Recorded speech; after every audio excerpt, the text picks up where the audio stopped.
Pray. Lord, marami pong salamat sa pagkakataon na ito na binigay niyo po sa amin to study your word.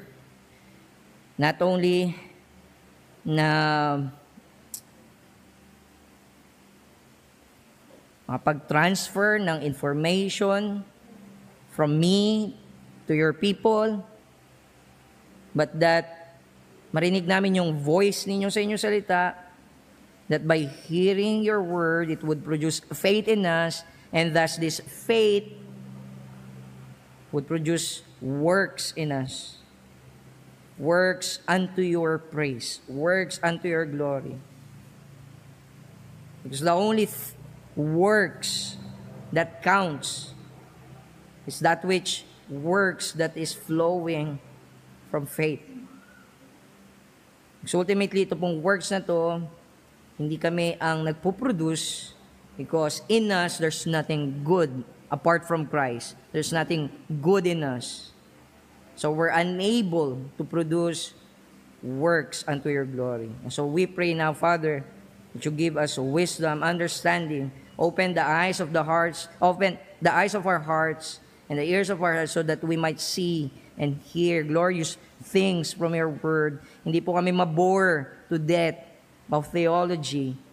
Rather, ma-excite kami na makilala ka po, Panginoon. And by beholding your glory in the face of our Lord Jesus Christ, we might be changed from one degree of glory to another, being transformed into the image of your Son, Jesus Christ. To your name be all praises. In Jesus' name, Amen. Now, kanina po, binasa ni Brother Nick yung Romans chapter 1, verse 18 to 32. Now, I don't intend to preach on one text. Okay? The reason why we read the text that way, no? So that meron po tayong launching point. Okay, an anchor. Pero marami po tayong text na titingnan ngayon from the book of Romans. We will not focus on one particular text. But my hope is, mga kapatid, that as I preach, kung paano po kayong nakikinig when I preach in a serious fashion, where we go from verse to verse, chapter to chapter, exposition ng Word of God, ganun din po yung gawin nyo dito. No? Kasi ang tawag po sa preaching na to, so that you know, ay topical preaching. We are talking about a particular topic. But ang gusto po makita nyo is that you can preach a topical preaching and still be preaching from the Word, explaining the meaning of the Word of God rightly. Hence, expository pa rin po siya. Okay? And therefore, I want you to do, I want you to listen and confirm sa Bible kung yung sinasabi ko po is nag-a-accord sa Word ni God. Okay? Now, before we go to specific passages, let me first define yung terms na ginagamit ko po. Terms dun sa title na binigay ko sa topic natin ngayon, which is total depravity. Yung utter fallenness from glory. Okay? So, define ko muna yung mga words na ginamit ko doon. Utter fallenness from glory. By utter, number one, definition of terms muna tayo. Utter is an adjective which means total, radical, absolute. Okay? So by utter, sinasabi ko po that yung fallenness ng tao ay total fallenness, it is a radical fallenness, it is an absolute fallenness. Mamaya bibigyan ko po ng details, what do we mean by that? Okay? It's one thing to hear yung definition na binigay ko, yung synonyms niya. Another thing, nalagyan natin siya ng Bible words. Okay? What do we mean na utter yung fallenness ng isang tao? Okay? Second word na gusto ko pong i-define sa atin ngayon is yung word na fallenness. Okay? It's a noun. Okay? You heard of yung verb niyan, namely yung verb na fall. Okay, to fall. That's not what I'm after here, but rather, I'm after dun sa state of fallenness. Or pwede natin sabihin, the state of having been cast down or degraded. Okay? So pag sabing fallen or fallenness ng tao, I'm referring to the state of having been cast down, brought low, or degraded. So pag sabing denigrade, meron glory, may beauty, tapos nawala yung glory, nawala yung beauty, na-degrade, bumaba yung gradation niya. Diba? So may gradation, so bumaba yung grade niya. If merong ranking, bumaba siya. Pumangit siya, na-degrade siya, na-corrupt siya. Okay? And so, somewhat marinig nyo dyan yung idea na depraved or corrupt.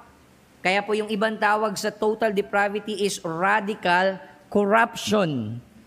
Radical corruption. And I will explain further yung mga words na yon. Okay? So, but I'll give some verse na rin dito sa fallenness. Okay? Para maging clear sa atin na there is such a thing as a state of fallenness. That nung nagkasala si Adam and Eve, something changed. Everything changed. Lahat ng tao na ipapanganak after the fall, lahat ay nasa state of sin na. Ibig sabihin, they are sinners by birth. Lahat po, walang blank slate.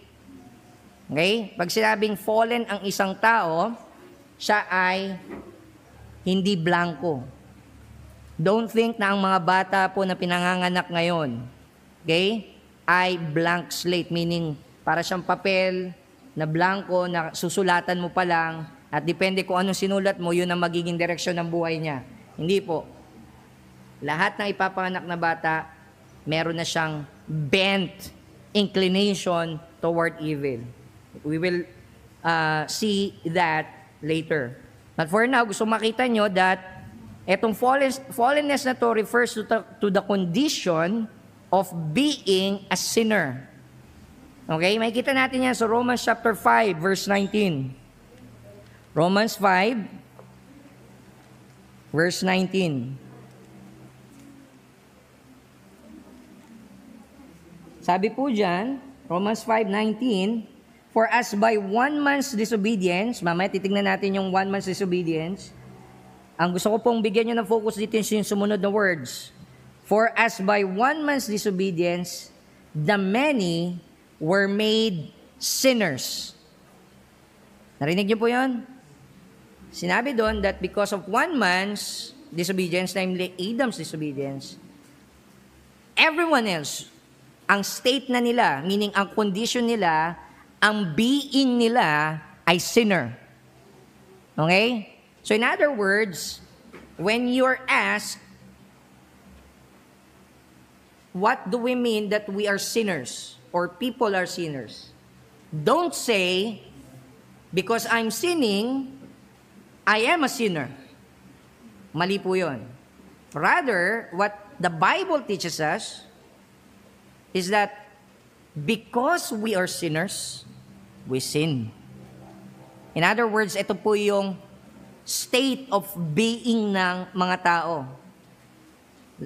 Kumbaga, ito yung kanilang nature. They are now sinners. Okay po? So, it does refer to a state. Okay?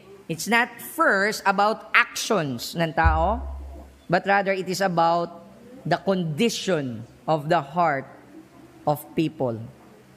So yan po yung ibig natin sabihin sa fallenness of man. Another, sabi ko nga, I will still quote outside Romans, so Matthew 7:17.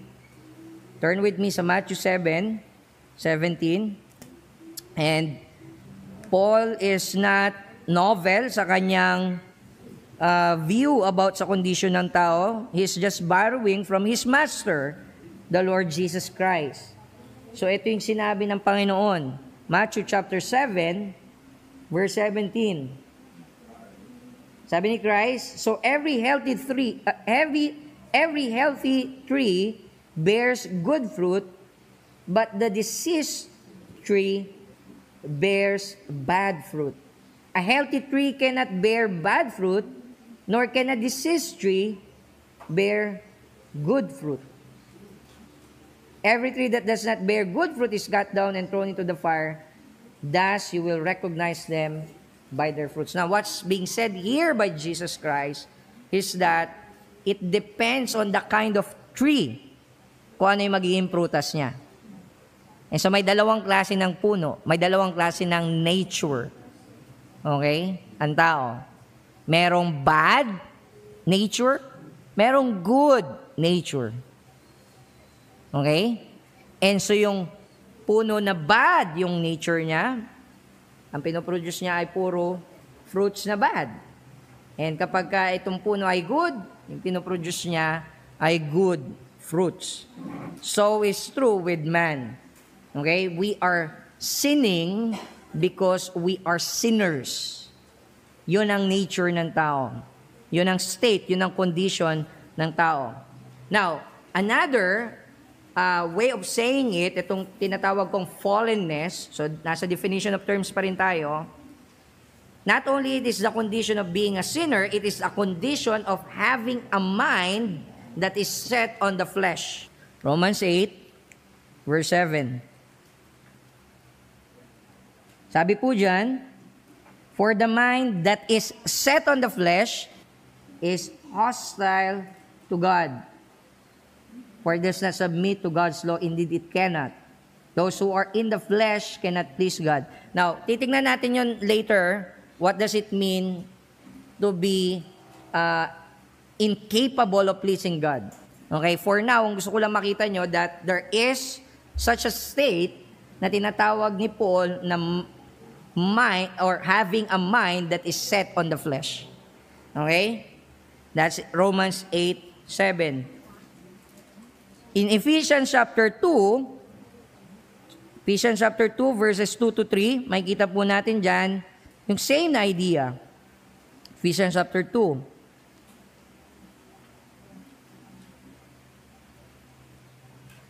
Verses 2 to 3. Sabi dyan ni Paul, in describing yung former life ng mga Ephesian believers, sabi niya, in which, meaning yung which referring sa sin and trespasses, in which you once walked, following the course of this world, following the prince of the power of the air, the spirit that is now at work in the sons of disobedience, among whom we all once lived.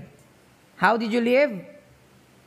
Sabi niya, in the passions of our flesh, carrying out the desires of the body and the mind, and were by nature children of wrath. So yung nature natin is that which na kung saan we are following always yung passions ng flesh natin. Okay, that is what it means to be fallen. Okay, or in 1 Corinthians chapter 2, 1 Corinthians chapter 2 verse 14.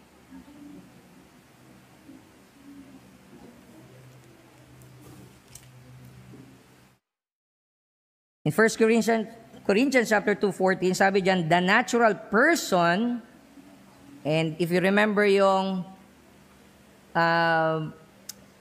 sermon natin, no, sa 1 Corinthians, no, nasa chapter 2 po tayo, we mentioned that to be a natural person, you're just flesh. You don't have the Holy Spirit of God.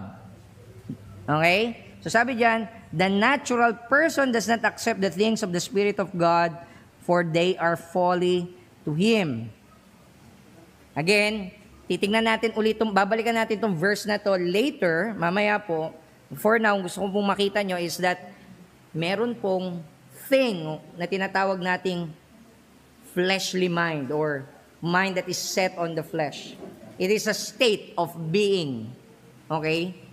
It's not first an act. It is a state. This is not what you do first. Secondary po yun yung result nito. But first, it is a question of what is, not what does. Does that make sense? So, that's fallenness. Yun po ang ibig kong sabihin when I say utter fallenness. meaning utter condition of being a sinner, utter condition of having a mind that is set on the flesh. Sabihin, all you think of is the flesh. Okay? Number 3, na gusto pong i-define is yung term, yung preposition na from. Sabi ko doon, utter fallenness from. So you know your English? From is a preposition. Makikita natin mamaya yung object ng preposition na yon.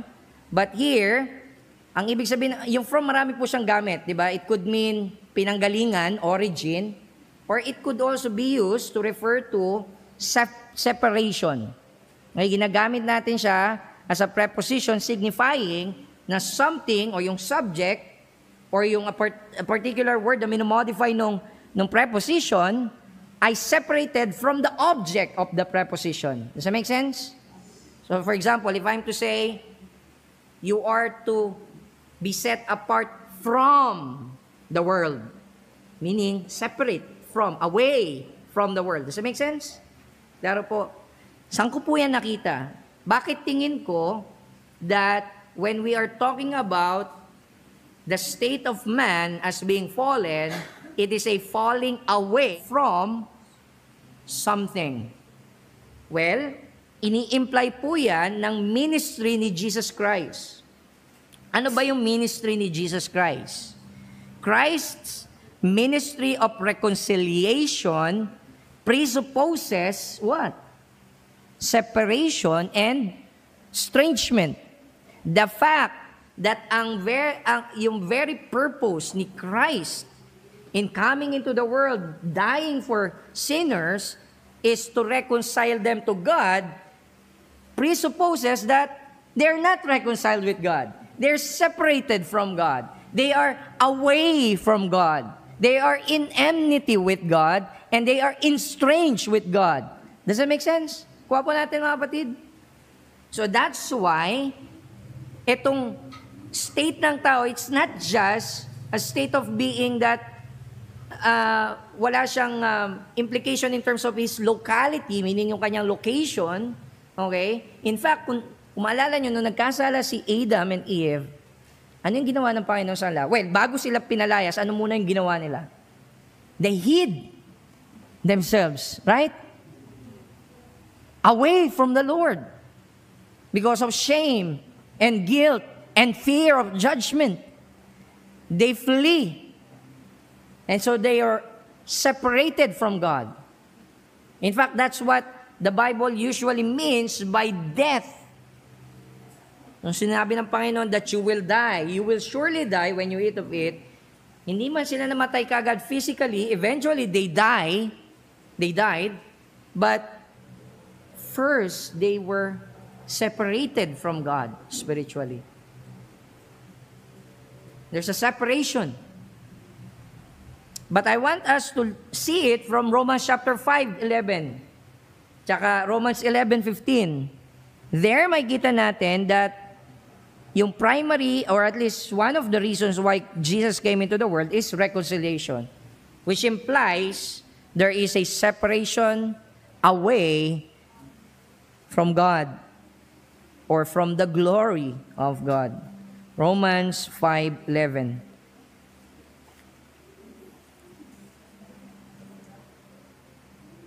Sabi po dyan, Romans 5:11,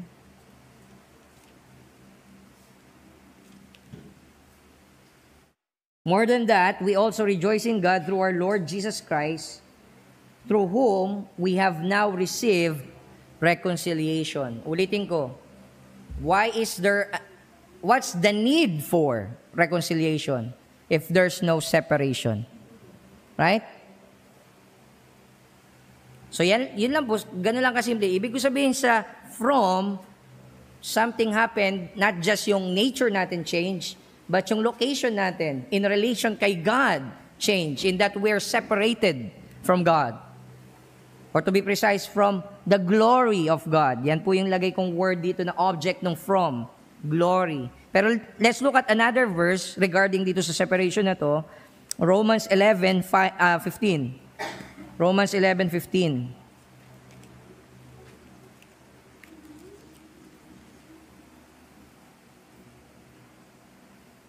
In Romans 11:15, makikita po natin, sabi diyan, for if their rejection means the reconciliation of the world, what will their acceptance be but life from the dead?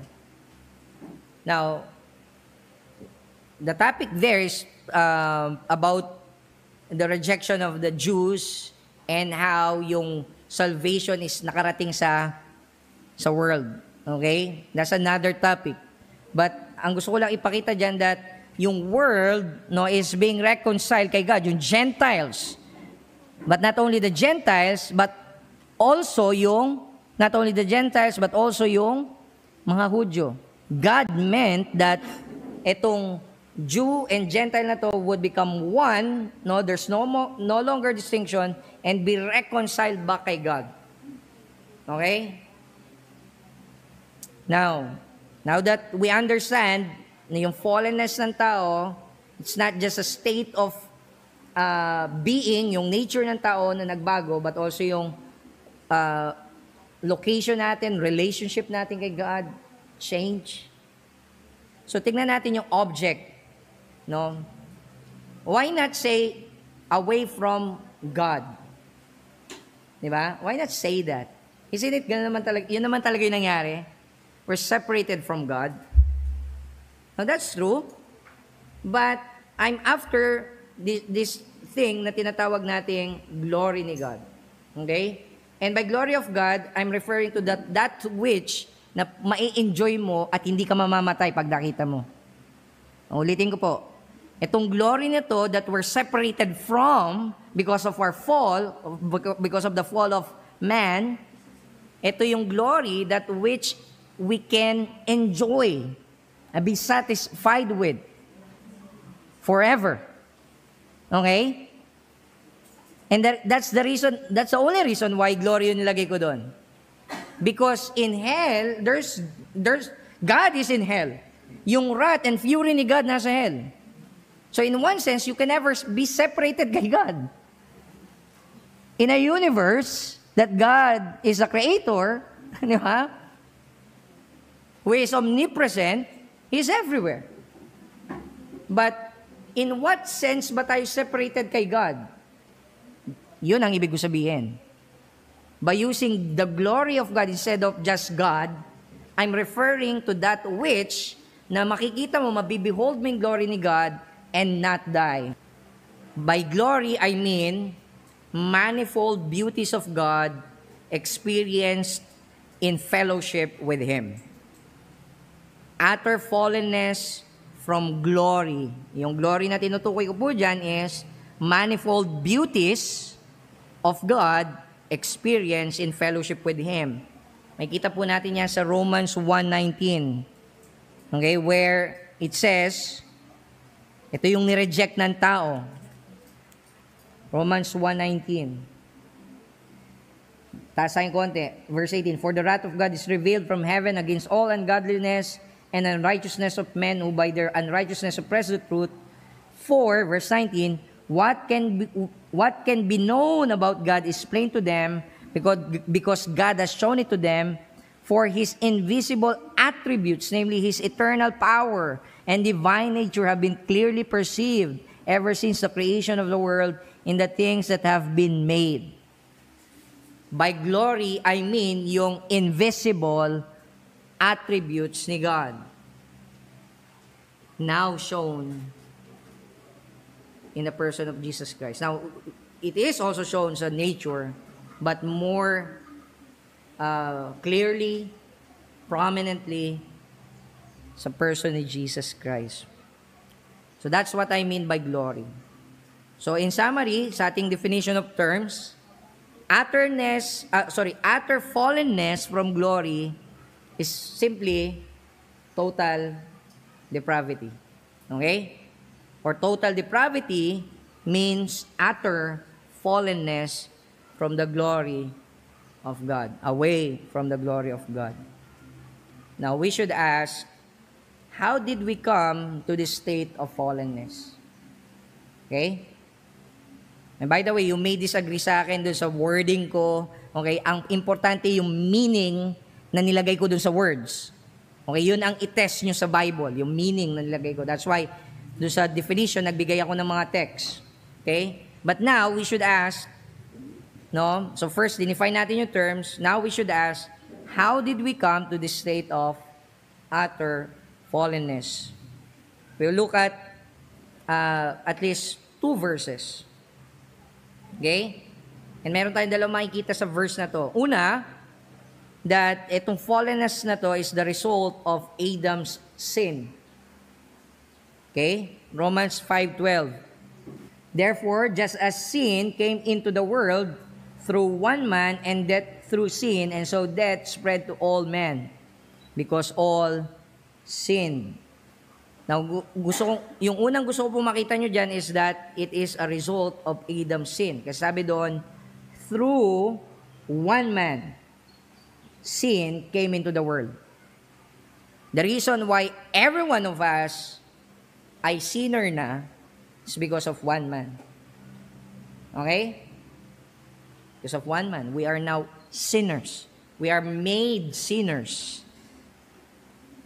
That's how we came to be fallen. Okay? Now, you might say, isn't it unfair that because of one man, di ko lang pinili maging sinner? Right?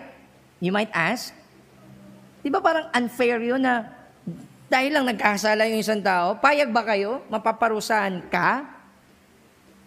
Because nagkasala yung tatay mo o nanay mo? And it's somehow there's truth in that, right? Sinabi rin ng Bible, it's adjust, no, to punish people for crimes na hindi nila ginawa. Di ba? So, how do we make of this? Yung second thing na makikita natin dito is that it's not unfair, first and foremost, because God is God and He can do whatever He pleases. Pero meron sinabi yung text natin that precisely would address yung problem na yon. In that, sabi niya, pakinggan niyo po maigi ito, sabi niya, and death through sin, so death spread to all men.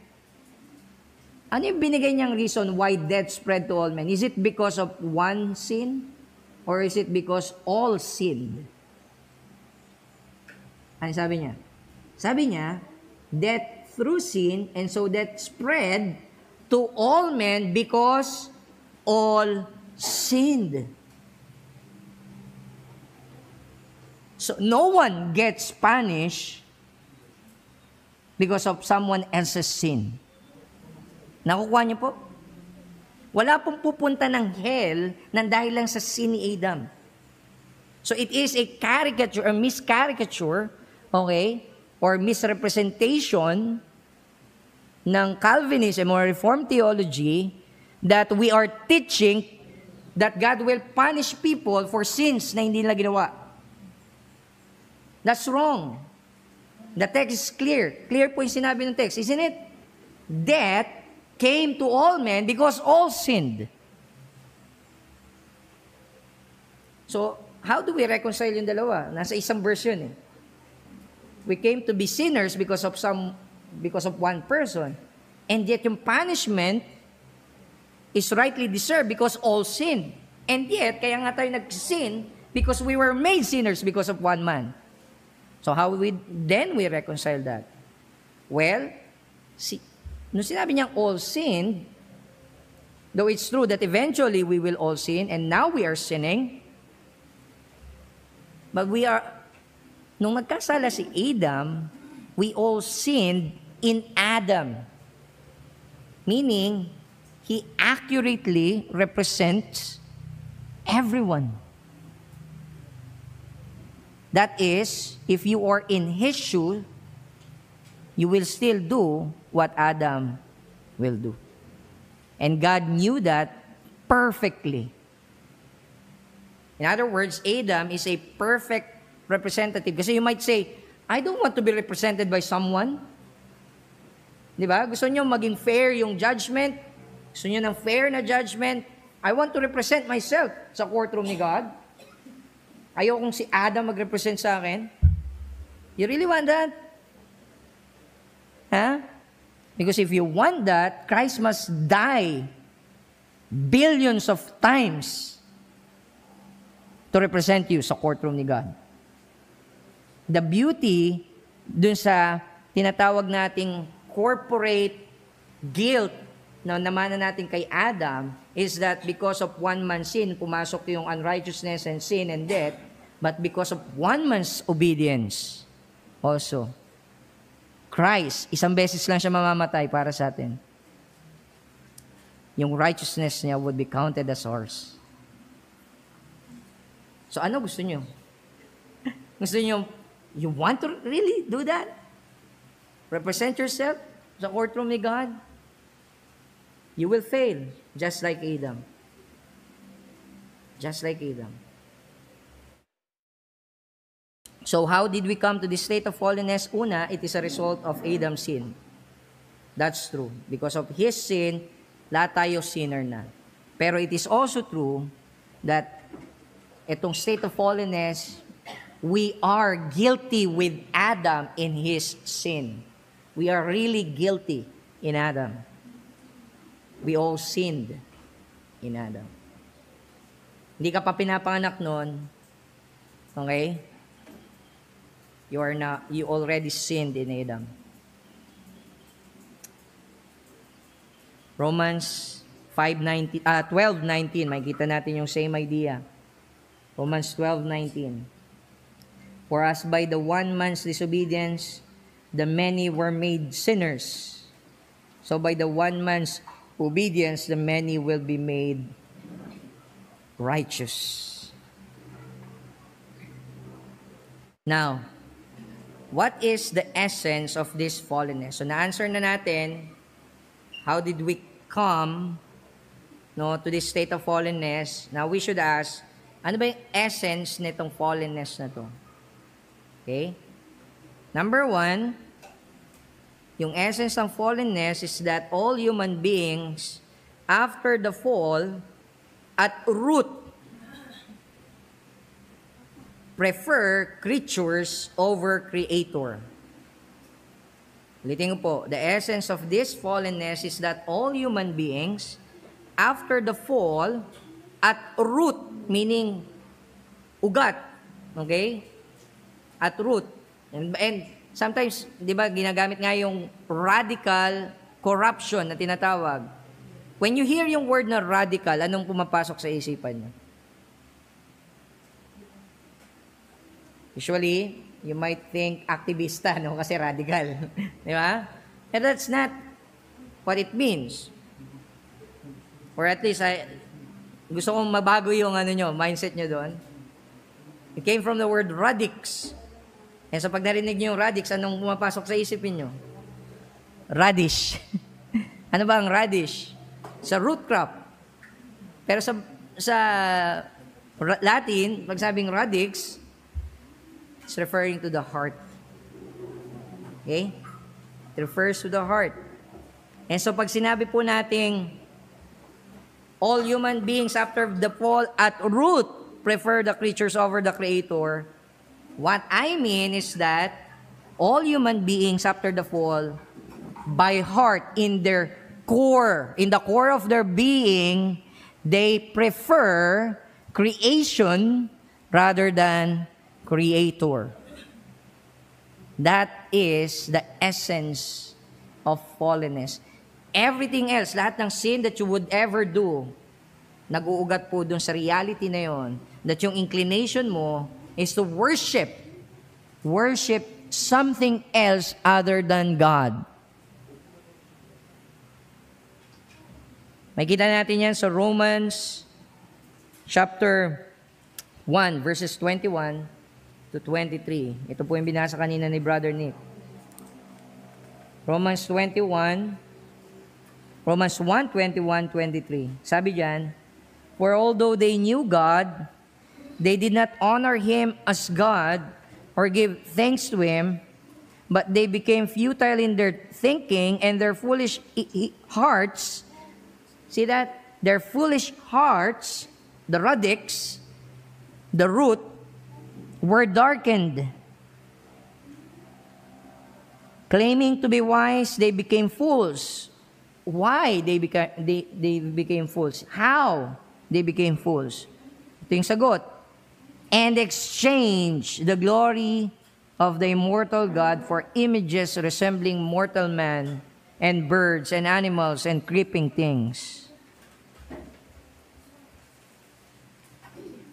That is what it means to prefer creatures or creation over the Creator. Sabi niya doon, foolishness yon. Diba? They claim to be wise. People claim to be wise. And yet, they're preferring that which would lead them sa destruction over God. Minsan may makikita kang tao, inalok mo ng magandang bagay. Pero preferred niya yung mas less valuable. Kasi hindi niya nare-realize how valuable yung inaalok mo sa kanya. Like yung mga bata, di ba? Ito madalas natin gamitin na illustration. Diba? If you ask a child kung habang naglalaro siya dun sa mud pies niya, diba? Ask him, sumusumama sa Enchanted Kingdom or sa Disneyland. Wala siyang concept noon, wala siyang idea about doon. You gave him pictures about that, but he's not convinced na masaya doon. Tingin niya mas masaya pa rin sa mud. Paglalaro sa mud. Ganun po ang tao. Okay? We think mas valuable yung creatures, yung creation ni God, kesa kay God. And so we prefer them. Ito po yung sabi ni John Calvin. The madness then here noticed. So there's madness, there's irrationality, there's craziness. Dito sa text na to, sabi ni John Calvin in his commentary sa Romans chapter 1. The madness then here noticed is that all human beings attempted to make for themselves an image of God, which was a certain proof that their notions of God were gross and absurd. Gross and absurd. And first, they befoul the majesty of God by forming Him in the likeness of a corruptible man. Then he explains bakit niya ginamit yung word na corruptible instead of mortal man. Okay, sabi niya, for I prefer this rendering to that of mortal man, which is adopted by Erasmus. Si Erasmus is yung contemporary ni Martin Luther, na nakadebate ni Martin Luther about sa bondage of the will and freedom of the will. And so sinasabi niya, I prefer yung word na corruptible over mortal. Kasi pag sabing mortal, you're not immortal. Meaning you will die. But here, sinasabi ni Calvin that, nung sinabi ni Paul na mortal man, okay, that we exchange the glory of the immortal God for images resembling mortal man, he's not so much thinking this idea that eventually man will die, but that man is corrupt, man is corruptible, and God is not. So sabi niya further, for Paul sets not the immortality of God in opposition to the mortality of man, but that glory, which is subject to no defects. Hindi siya corrupt. Yun ang ibig sabihin ng corrupted, di ba? May defects.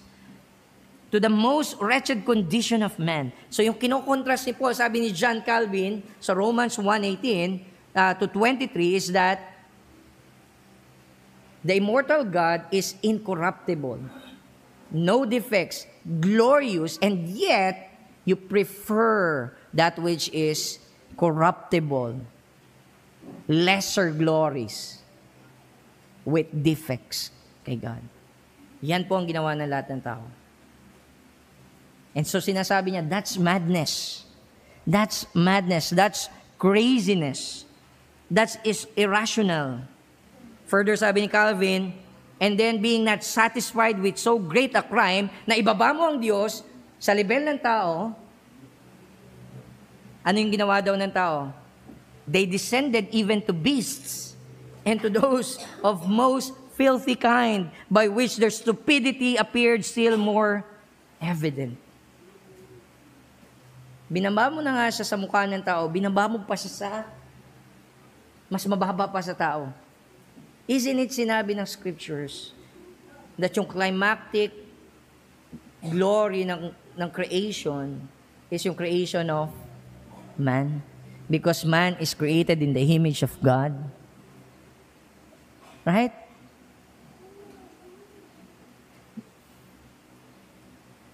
The problem with creating images of God, worshiping idols, or worshiping creation is that it is already corrupted. Man is corrupted. He doesn't image forth God clearly. And yet you prefer man over God. Worse, we prefer things over God.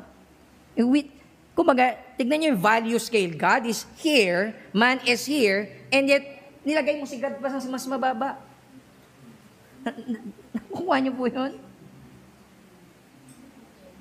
And yun ang pinili natin. Yun ang pinili ng lahat ng tao. So that's the essence of fallenness. We're exchanging, we are preferring creatures over the Creator. So therefore, sin, number 2, so this is just a restatement of what is the essence of fallenness, is sin therefore is a falling short of God's glory. When we say that all sinned and fall short of God's glory, wag niyo pong papalitan yung of glory doon with of God's standard. Wag po. Wag niyo po yung papalitan. Ang dami ko narinig na ganon, we all sinned and fall short of God's standard. Hindi yun yung sinabi ng text. Now, it's true that there's a standard of righteousness, and that's God. Totoo po yun. But we must be very clear, why is it wrong to disobey God? Why is it wrong to not follow yung commands ni God? It's wrong first and foremost because whenever you do that, you're saying, I don't need you, God. I don't want you, God. I want to be a God unto myself. That's why it's wrong. And so, nung sinabi niya ni Paul sa Romans 6:23 that all sin and fall short of the glory of God, it means more, or primarily, hindi ka umabot, hindi lang doon sa standards of righteousness ni God, but that you prefer your own glory over God's glory, and you fall short because your glory will never be enough. Make sense? So yung essence of our fallenness is that we are fallen in that we are no longer cherishing, preferring, enjoying the glory of God. We fall short of enjoying God's glory. Does that make sense? That's sin. Whenever you prefer anything else than God, kasalanan po yun. It is exchanging of the glory of God. Again, si John Calvin, in case you think I'm making this up, no? This is a novelty. So sabi ni John Calvin, commenting in Romans 6:23, sabi niya yung glory of God doon, I take to mean, quote, the approbation of God, as in John 12:43, where it said that they love the glory of men more than the glory of God. And thus, He summons us from the applause of a human court to the tribunal of heaven. End quote. That's what's happening when we're sinning. We are preferring other glories than the glory of God. So yan po yung sagot natin do sa question, what is the essence of fallenness? All human beings after the fall at root Meaning, at their core, the core of their being, in the core of their being, they prefer creatures over the Creator. They fall short of the glory of God. Now, we should ask, what are the senses, no, or at least 5 senses, our fallenness is an utter or total fallenness. Kasi na-explain na natin what it means to be fallen, what is the essence of fallenness, how did we come to be fallen. Now we should ask, or in what sense, we should ask now, in what sense, yung fallenness po natin is an utter fallenness. Okay? It is a total, absolute, radical fallenness. There are 5 senses na kung saan fallen po tayo utterly. Okay? Or totally. Number 1, all human beings, all, meaning totally all, absolutely all human beings are God-belittling sinners. No exception. That's why total, utter fallen ang tao. Utterly fallen ang tao. Nakuha po natin? In that, wala pong exception. Lahat. Lahat. All human beings. Romans 3:9-12.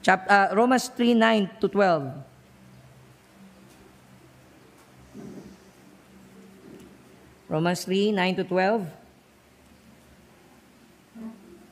What then? Are we Jews any better off? Not at all.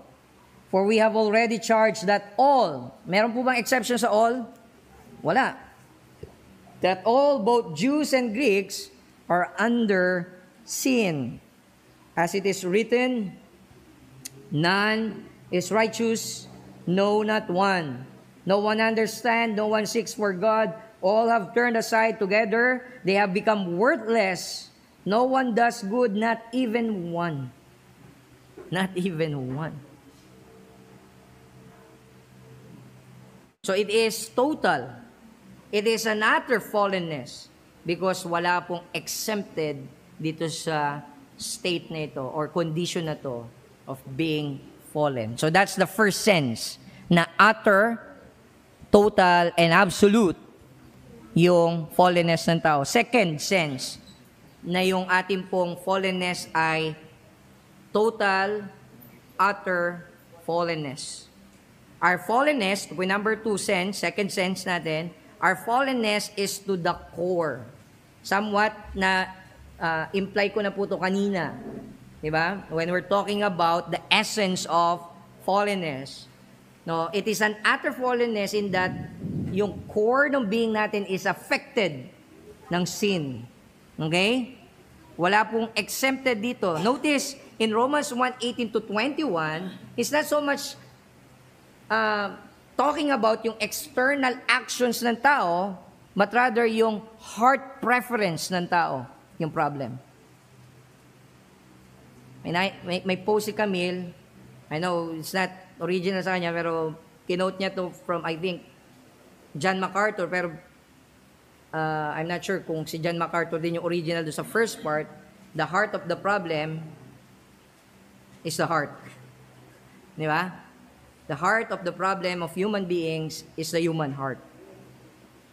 In that, katulad ng sabi ni John Calvin, yung heart ng tao is a idol factory. It is an idol factory. We make idols all the time.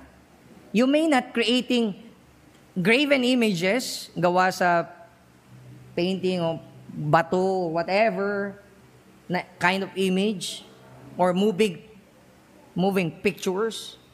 Diba? You may not be doing that, worshiping yung Kristo na nasa Passion of the Christ na movie.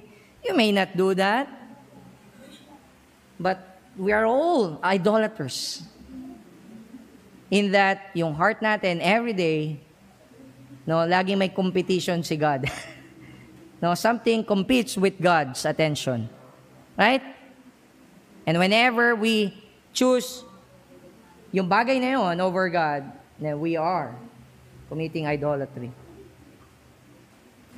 So Romans 1:18-21, as I've said, They are preferring creation or creatures over creator. That's why it is a core heart problem. Now, let's look at John chapter 3, verse 19 to 21. Now, for further support dito sa truth na ito that yung fallenness ng tao is utter or total because it is to the core. Kasi sabi sa John chapter 3, verse 19 to 21,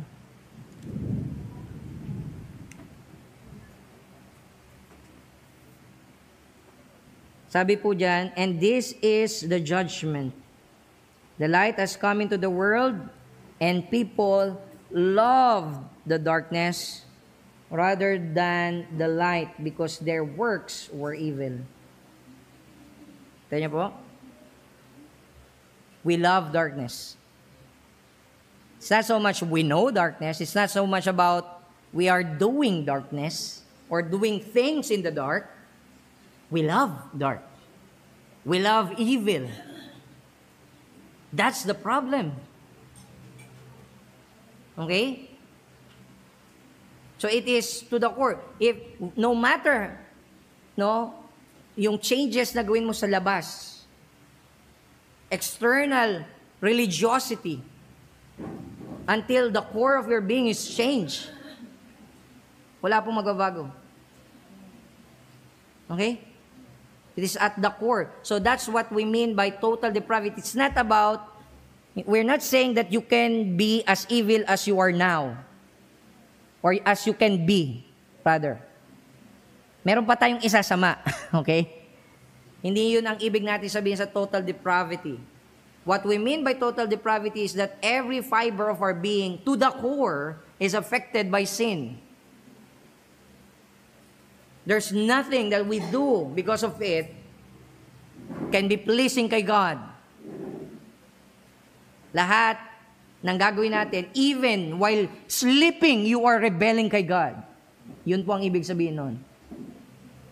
And that's why yung third, na sense that yung fallenness natin ay total is that everything that man does is sin. Habang nakaupo kayo ngayon dyan, apart from Christ as a flesh, son of Adam, you're sinning kay God. Yeah, just sitting there. We're all sinning. Just standing here, I'm sinning kay God because of that nature. That's problematic, right? Kasi sometimes we think of sin as something that we do. Diba? Or worse, minsan iisip natin, yung sin na kinakount natin na wag natin gagawin is yung pumatay, mga lunya, diba? Magnakaw, and if you're not doing those things, okay ka pa, righteous ka. Diba? But what's being said here, because of what's happening sa heart ng tao and yung preference ng tao, just by sitting there, you're sinning. We're sinning kay God. Why is that? Romans 7:18 to 25.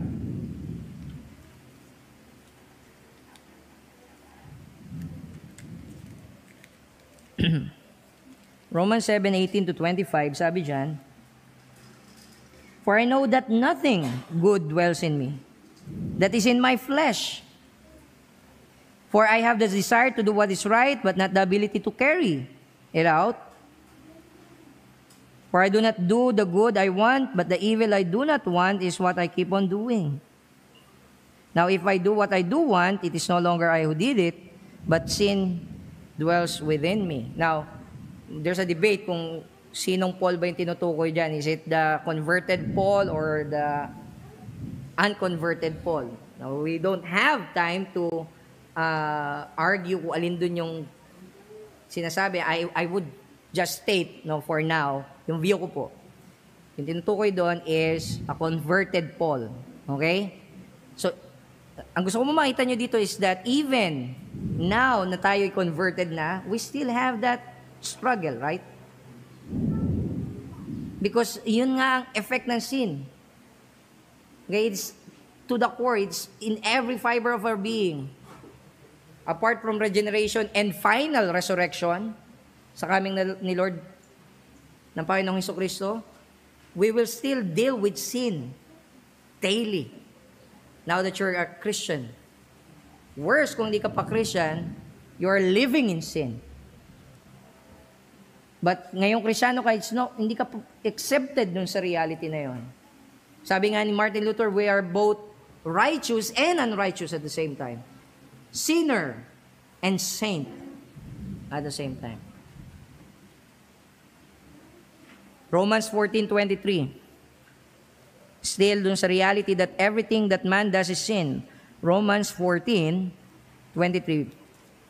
Bakit ba yung gagawin ng tao is sin? Lahat ng gagawin niya is sin. Tingnan niyo po. 14:23, sabi dyan, but whoever has doubts is condemned if he eats. Why? Nakita niyo, if you doubt, when you eat, you're condemned. Because the eating is not from faith. For whatever does not proceed from faith is sin. Now, if I'm to ask you, lahat ba ng tao may faith kay God? The answer is no. Pinanganak tayong walang faith kay God. So, anong default natin? If everything that we do is not coming out of faith from God, ano ibig sabihin nun? Everything that we do is sin kay God. Kuha po natin. Hebrews 11:6. So, let's go outside again kay Paul. Hebrews 11:6. And without faith, it is impossible to please Him. For whoever would draw near to God must believe that He exists and that He rewards those who seek Him. Without faith, it is impossible to please God. So everything we do, again, kahit pa napaka-noble niyan sa harap ng maraming tao, it is sin kay God. Displeasure kay God. Jonathan Edwards, regarding sa pang-apat po na sense that yung total fallenness natin ay total. Jonathan Edwards says that meron tayong tinatawag na moral inability. Okay? Sabi niya, moral inability consists in the want of inclination or the strength of a contrary inclination or the want of sufficient motives in view to induce and excite the act of the will or the strength of apparent motives to the contrary. Now, ano ibig niya sabihin doon? Ibig niya lang sabihin doon is that moral inability is that inability na kung saan you cannot do what is right, okay, or wrong, depende sa context, but specifically sa scriptures, you cannot do what's morally right, okay, because you don't have the love or the inclination, the bent, doing what's morally right. Because you love not doing what's morally right. You love disobeying God. Okay? So kaya yung fourth sense po, that yung ating fallenness is utter, is that man is utterly and morally incapable to honor God. Meron tayong inability. Okay? Moral inability. Romans 6:17 to 22. Sabi diyan, but thanks be to God that you were once slaves of sin, have become obedient from the heart to the standard of teaching to which you were committed, and having been set free from sin, have become slaves of righteousness. I am speaking in human terms because of your natural limitations. For just as you once presented your members as slaves to impurity and to lawlessness, leading to more lawlessness, so now present your members as slaves to righteousness, leading to sanctification.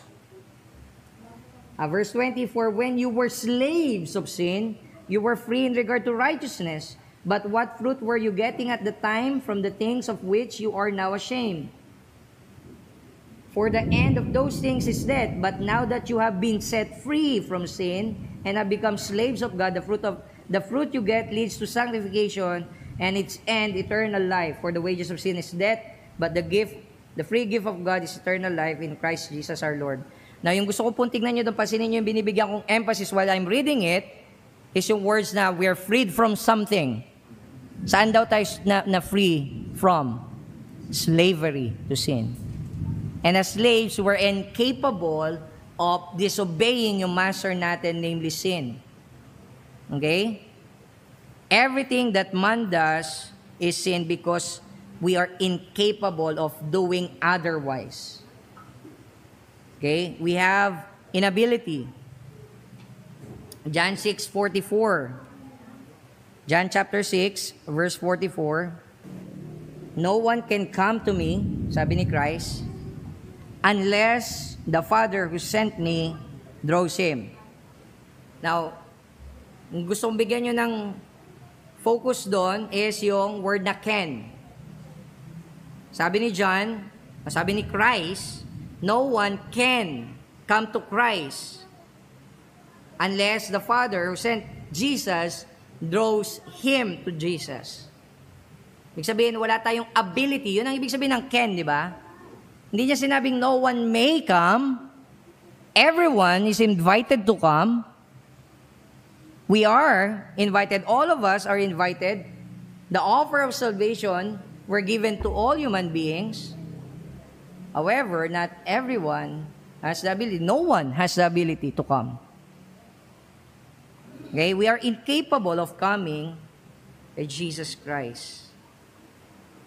In 1 Corinthians 2:14, nabasa natin that the spiritual person, siya lang yung nakakaunawa ng mga bagay na ukol sa Diyos.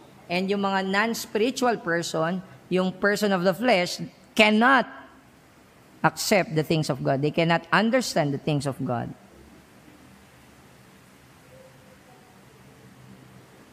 In Romans 8, we are haters of God. We hate God. We are hostile to God. That's why we cannot submit to Him. So, itong inability na to, kasi you might say, di parang unfair yun, may pinagagawa sa akin si God, tapos yung pinagagawa niya, hindi ko naman kaya gawin. Nire-require niya ako and hinuhold niya ako accountable sa mga bagay na hindi ko kayang gawin. So, paano yun? Now, we need to distinguish yung tinatawag na natural inability tsaka moral inability. Okay? Sabi ni Jonathan Edwards, pag sabing natural inability, ito po ibig sabihin nun, we are said to be naturally unable to do a thing when we cannot do it if we will, because what is most commonly called nature does not allow for it, or because of some impeding defects or obstacle that is extrinsic to the will. Pag sabing extrinsic, labas sa will natin. Okay, either in the faculty of understanding, hindi mo gano'n naunawaan, that's why you're not able to do, or the constitution of body, meron kang body ailments, that's why hindi ka makatalakad, siguro nire-require ka maglakad ng isang tao, kaya pilay ka, kaya lang sabi niya, parurusahan kita, pag di ka naglakad, pilay ka nga paano maglalakad? Di ba? So, ang tawag doon, natural inability. Kumbaga, ito yung inability due to nature itself, yung biology mo o yung circumstance na kung saan nandun ka, di ba? Yung mga bagay na yun, we're not held accountable sa mga ganong klaseng inability. Okay? So sabi ni Jonathan Edwards, what makes us accountable is yung moral inability ng tao. Siguro magandang example niyan, ganito po mga kapatid. If I'm to tie you sa upuan na yan, if God's to tie you sa upuan na kinakuupuan niyo po ngayon, and sabihin niya, tumayo ka, kung hindi parurusahan kita, God would be unjust. Kuha niyo po, tinali ko kayo sa upuan, tinali kayo ng Diyos sa upuan, tapos sabi niya, tumayo kayo, at kung di kayo susunod, parurusahan kayo. Unrighteous si God kapag ginawa niyo yun, because He's now requiring you to do something that is not just morally impossible to do, but naturally impossible for you to do. Okay? Nakatali ka paano mo gagawin yun? Pero pag sinabi nating moral inability, it's like this, mga kapatid. Merong couch, wala namang tali, hindi ka nakatali sa couch, and yung nanay mo, sinabi sa'yo, tumayo ka dyan, maglinis ka na ng bahay, para pagbalik ko, malinis na. Kaya lang sabi mo, Ma, hindi ako makatayo. Bakit hindi ka makatayo? Nakatali ka ba? No! Hindi ka makatayo because meron ka moral inability. Meaning, you are truly incapable of standing because yung inclination ng heart mo is matulog, humiga sa couch. Does that make sense? And so, you are responsible for that kind of inability. Does that, kuha po natin? Yun ang ibig sabihin ng scriptures when it says, we cannot come to Christ and we are responsible for coming to Christ. Okay? In that, kinukuman tayo ni God everywhere to come to Jesus, to believe in Him, to repent of sin. However, we don't have the ability to come to Him because we hate Jesus. We love our sins more than Jesus. Nakuha po natin? And that's the reason why na yung inability natin is still culpable, responsible, and accountable tayo before God. Kuha po? And so total po yung inability, total po or utter po yung fallenness ng tao in that we can never, apart from God working in us, we can never please God. We can never honor God. We can never obey His words. Again, sabi ni Calvin, nothing proceeds from the efforts of our flesh but death, because it contends as an enemy against the will of God. End quote. Nothing proceeds from our efforts other than rebellion kay God. Last sense na kung saan utter or total or absolute yung ating pong fallenness before God. It is absolute in that man's utter rejection of God utterly deserves eternal punishment. Okay nagsana no? If we're fallen, ang problem, hindi naman nawala si God nung naging fallen tayo eh. By our denial of God, it doesn't make God go away. Isn't it? Nakuha niyo po? Na nagkasala tayo, so you can be an atheist all you want, but that doesn't change the fact na nandiyan si God. You can deny God all you want, but that doesn't make God go away. Right? Rather, ang nangyari pa is that because of our fallenness, we utterly deserve God's punishment. There's no escaping dito, mga kapatid. Romans 6:23 tells us, for the wages of sin is what? Death, but the gift of God is eternal life in Christ Jesus. We deserve yung punishment ni God. It is the wages of sin. Death is the wages of sin. And as I've said, it is a separation from God, right? Primarily, ang meaning ng death sa Bible is separation. To be separated from among the living, to be separated from God.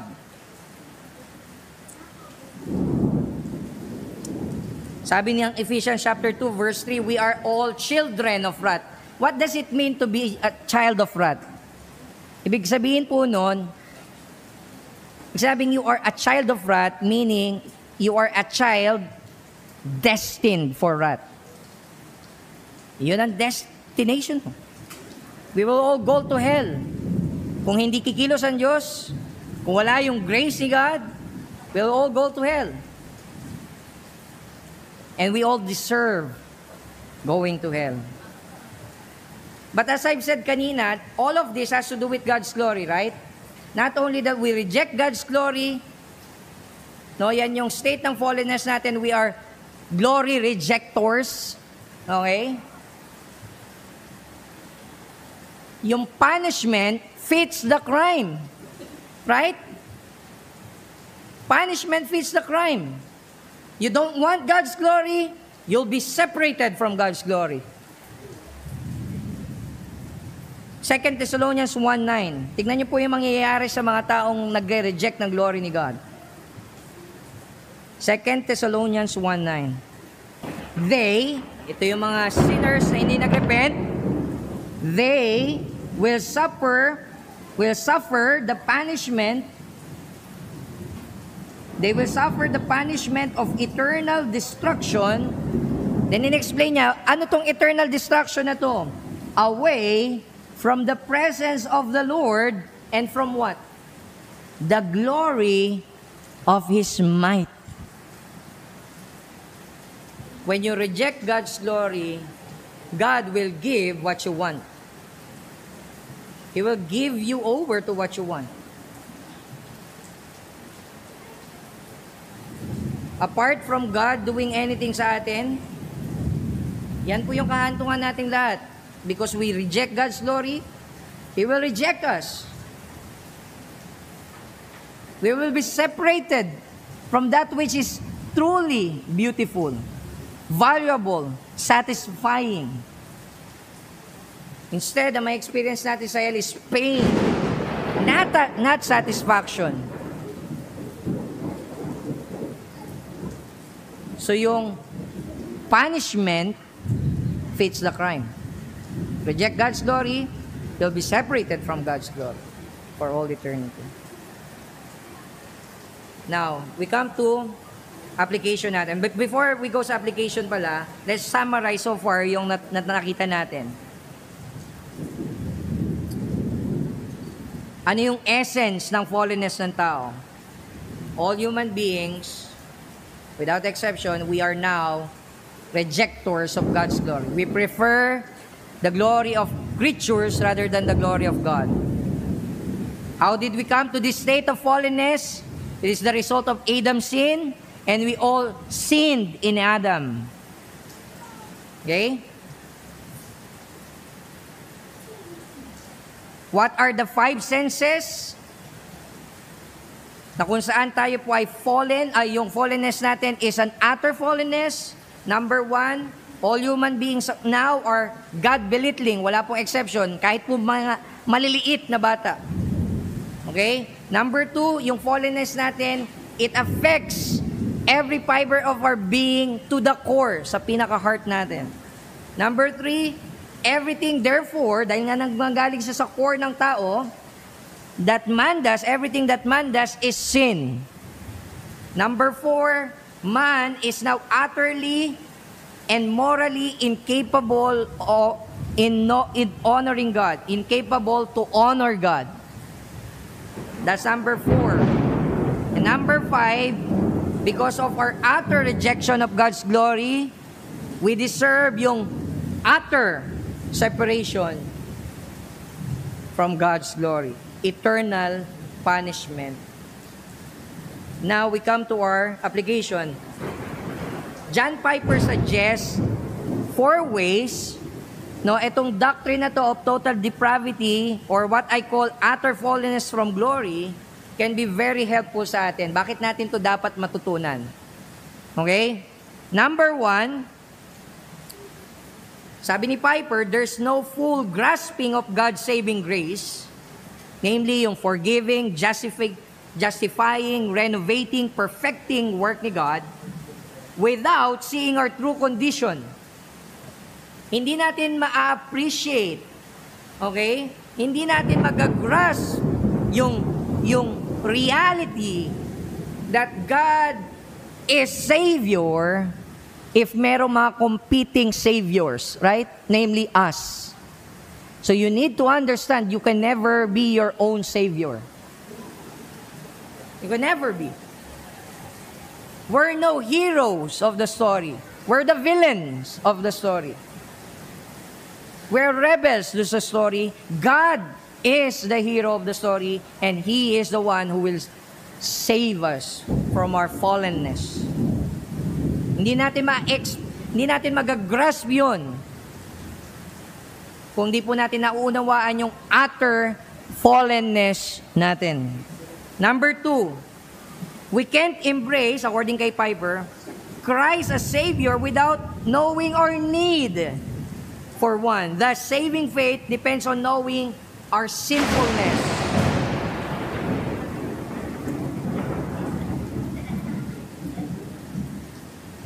And God thunders because of the sin of people. Ulitin ko po, we can't embrace Christ as Savior. Hindi po natin siya tatanggapin, mamahalin, i-embrace as Savior. Okay? Kung hindi natin alam yung need natin. We don't find a need for a Savior, tama? Kung okay naman pala ang lahat, di ba? Kung lahat naman ay welcome pala sa family ni God, no matter who you are, what you do, di ba? Kahit pa hindi ka magbago ngayon, tatanggapin ka ni God. That's a problem. Because sa Bible, merong hell. And ang sinesend ni God sa hell, hindi yung sin, kundi yung sinner na nagsisin. Kuha natin. So until we recognize, rightly understand that we are sinful, yung sinfulness ng sin sa life natin, hindi natin marirealize yung need natin talaga for a Savior. Number 3, knowing our depravity o yung fallenness natin and yung ongoing indwelling sin natin now that we're Christians, na meron pa rin tayong ganun, di ba? Because of our nature. Knowing that deepens our humility, which sweetens and strengthens all significant relationships, namely marriage, parenting, evangelism. Now, why is that? Nag-aaway kayo mag-asawa. And usually, ganito yung usapan eh. Kasalanan mo yun eh. Di ba? Tama po? That usually it will end up doon sa mga words na yon. No one admitting any wrong at all. Kasalanan mo yun eh. Di ba? But if you know your utter fallenness, maraming marriages and away within doon sa marriage, fix. Because meron siya nasabing masama against sa'yo, you know na yung sinabi niya masama against sa'yo is nothing doon sa sinabi ng Bible about sa'yo. That you are worthless sinner. Tapos nasaktan ka sa sinabi ng asawa mo na compare mo sa evaluation ng Bible sa sinners. Make sense? Magiging thick-skinned ka kapag naniwala ka dito. And by thick-skinned, I don't mean hindi ka makaramdam, no? By thick-skinned, I mean hindi ka madaling mapikon. Hindi ka madaling, alam mo yun, mainis dahil lang may nasabi yung asawa mo na hindi maganda. Diba? Patungkol sa'yo. Because you know yung truth. Yung evaluation ng Bible sa'yo is worse than sa sinasabi ng asawa mo. And so it teaches us what? Humility. Tama po? Hindi mo sasabihin na, I'm better than you. How many times narinig nyo? Ako na lang laging mali. Pero sis, lahat tayo laging mali. And until we admit that, no, there can never be reconciliation sa loob ng pamilya. Now, sa parenting, di ba? Minsan, galit na galit ka, ba't hindi makuha ng anak natin? Ilang utos na tayo, di ba? O gusto nyo ng patience? Know the doctrine of total depravity. Why? Because what the Bible teaches about, alam niyo, maliliit na baby, na ang cute-cute-cute nila, pero kapag kayong gusto nila, hindi namigay, naninigas, di ba? Sa galit, sa inis. Sabi ni Voddie Baucham, mga vipers in diapers. You know why God created them small? Alam niyo kung bakit? So that pag nainis sila sa inyo, hindi nila tayo kayang tirisin. Alam niyo kung bakit di sila small? Sabi ni Bawdi Bawcam, so that habang nainis ka sa kanya, instead of mainis ka, makyutan ka na lang sa kanya, di ba?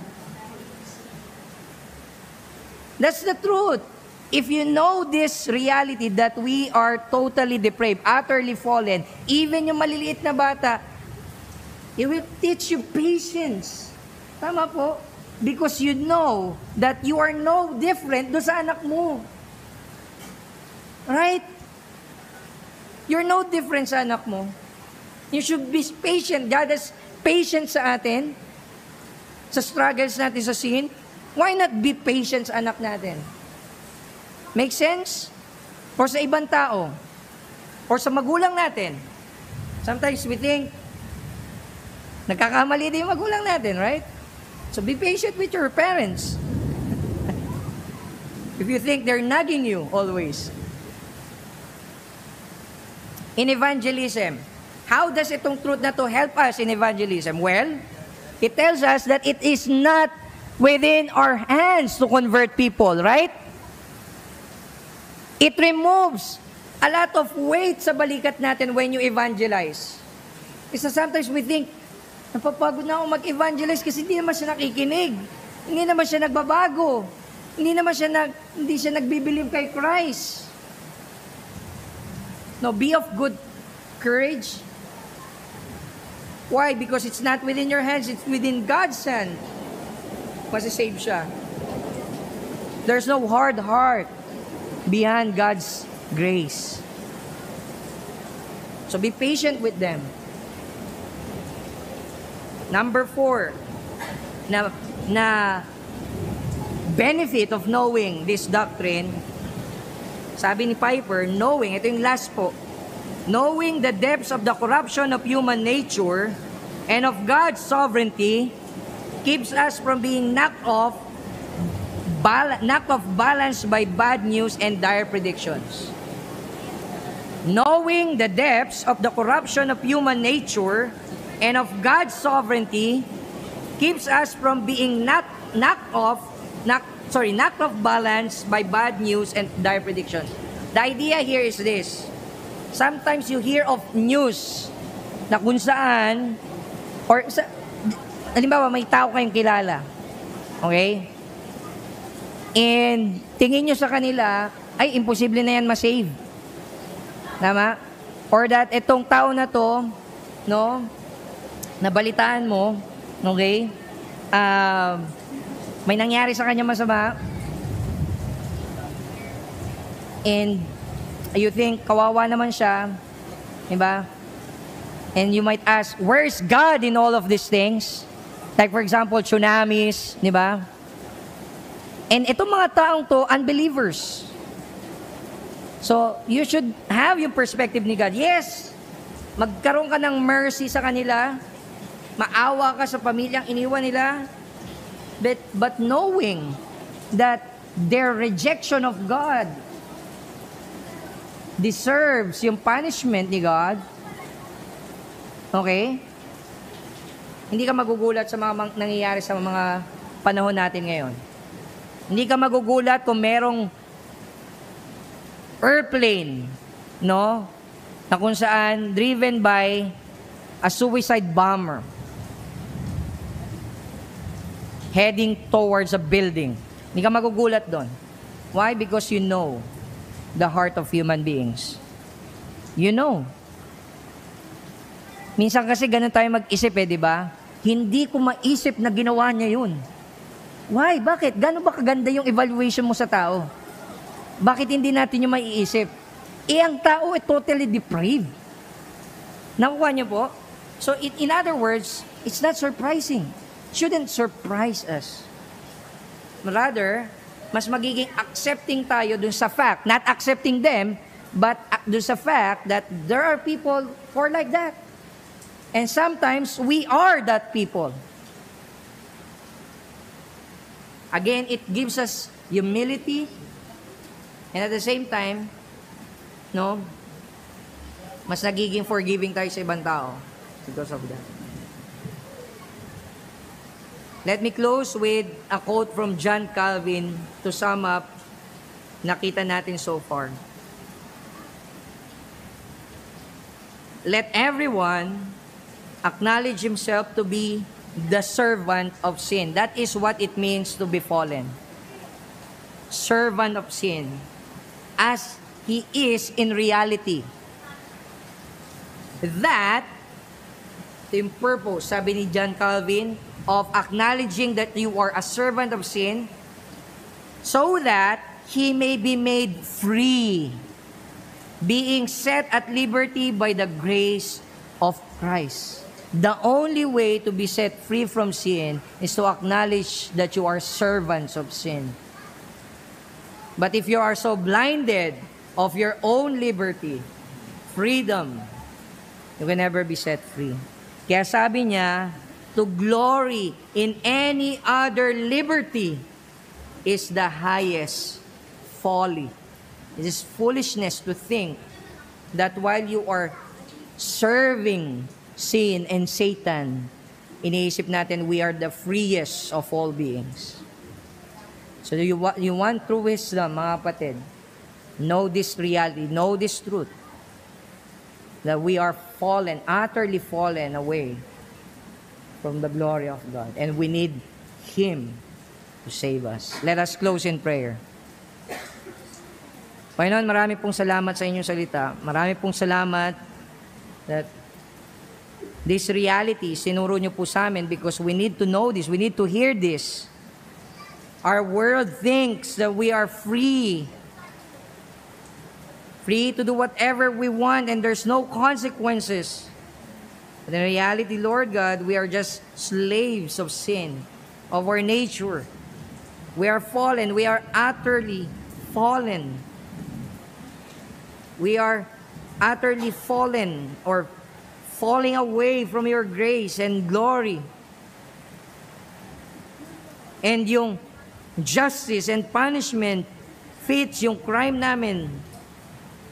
Because we reject your glory, we will be separated away from your glory forever. And so, Father, we are in this hopeless state apart from you doing the work of regeneration sa bawat isa, doing the miracle of making alive that which is dead.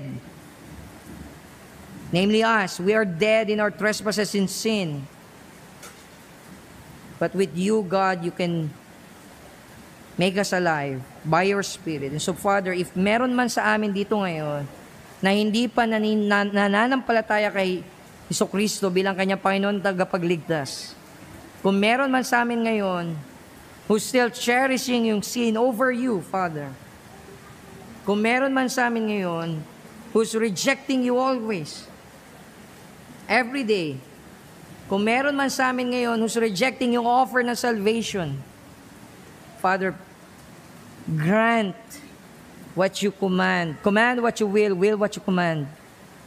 Basagin niyo po yung puso nila so that they might believe the gospel of your Son, Jesus Christ. Because that's the truth. We are all hard before you. Our hearts are hardened before you. We need to know that.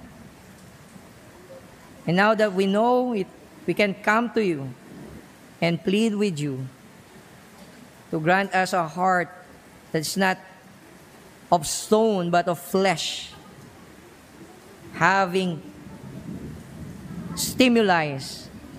spiritual stimuli, Panginoon,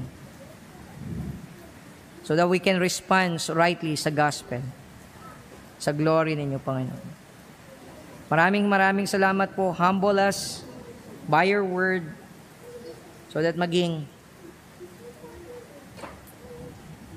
karapat-dapat kami sa harapan ninyo. We are not worthy, but you make us worthy by humbling us by your grace. Also, Father, help us na ma-apply ito sa buhay namin, makita namin yung implication nito sa life namin. That will teach us humility and patience. Give us peace of mind. If we now have Christ as our Savior, But if not, don't give us peace of mind. Constantly rebuke us and convict us of sin so that hindi po kami manatiling at home sa sin namin. Hindi kami manatiling hardened sa inyo, Panginoon. To you, Father, all glory and praises in Jesus' name. Amen.